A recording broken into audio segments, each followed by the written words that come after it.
இங்கிலாந்து தோல்விக்கு பிட்ச் தான் காரணம், சாக்கு போக்கு சொன்ன ஸ்டோக்ஸ்.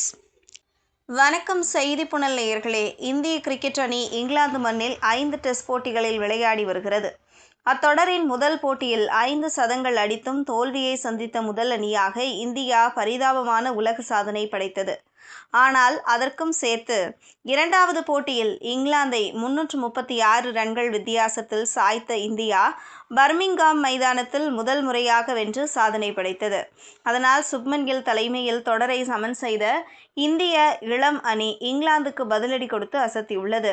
மறுபுறம் பஸ்பால் என்ற பெயரில் எந்த இலக்கை கொடுத்தாலும் சேசிங் செய்வோம் என்று சொன்ன இங்கிலாந்து சொந்த மண்ணில் மண்ணை கவ்வியது.